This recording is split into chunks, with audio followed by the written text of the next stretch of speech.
بسم الله الرحمن الرحيم. كما يخفى على الجميع اليوم تم عقد انعقاد جلسه المتعلقه ب ما يطلق على في اطار وسائل التواصل ملف اسكوبار الصحراء. هذا هو ما يصطلح عليه حتى الجميع يعرف على اي قضيه نتكلم نحن.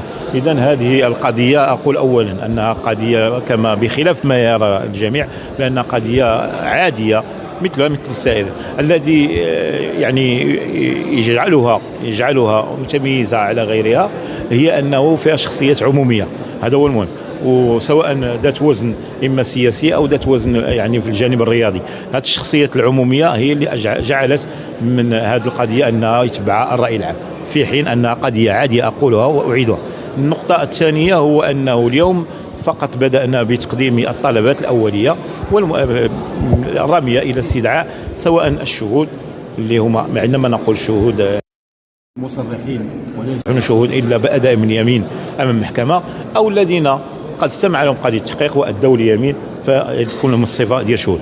من ناحية ثانية هناك شهود اللائحة هما كذلك هما اللي ما كاينينش في المحضر أو لم يتم الاستماع لهم بصفة قانونية في المحضر، ما عندهمش محاضر ولكن ذكرت اسمائهم. فلذلك نظرا لأنهم فاعلين في هذه القضية وغيفيدوا المحكمة التمسنا استدعائهم.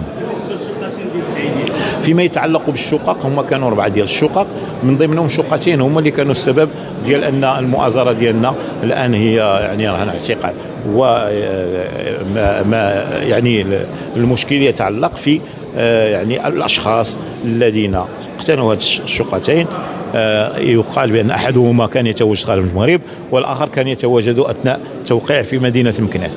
اليوم تقدمنا بطلب للمحكمة كنلتمسوا منهم بأنهم يستدعيوا هاد الناس وغيجوا أمام المحكمة وغيقولوا الحقيقة وغيقولوا واش كانوا في المكتب واش وقعوا على علم أن هذه هذه الشقق العقود هي سليمة وصحيحة، والناس راه حازوا استفدوا وسجلوا خرجت شهادة الملكية في الاسم ديالهم. لذلك بغيناهم باش يحضروا معنا.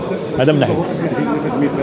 هناك مجموعة من الأسماء اللي ماشي جديدة إنما كاينين في المحضر تم ذكر أسمائهم، منهم من لم يتم الاستماع إليهم طرف الفرقة الوطنية ومنهم من تم أدلى بتصريحاته. ولكن الجميع نحن نطالب الآن كهيئة دفاع موحدة بحضورهم لإظهار الحقيقة. هذا أعتقد بأنهم لا ما عندهمش تأثير كثير على هذه القضية وعلى المسار ديالها، وإنما فقط مثلا للجزم في إحداهن على هل كان هناك واحد الاجتماع تم الحديث عليه في مدينة الرباط، واش كانوا هاد الأشخاص اللي هما متابعين الآن مجتمعين مع الحاج إبراهيم في ذاك التاريخ ولا ما كانش. هذا هو الهدف من حضور الشخصية العمومية للقول بوجودهم من عدمهم. ولذلك التمسنا بإحضار اللاقط الآلي والوسائل التقنية اللي اعتمدتها الفرقة الوطنية للقول بوجودهم من عدم وجودهم.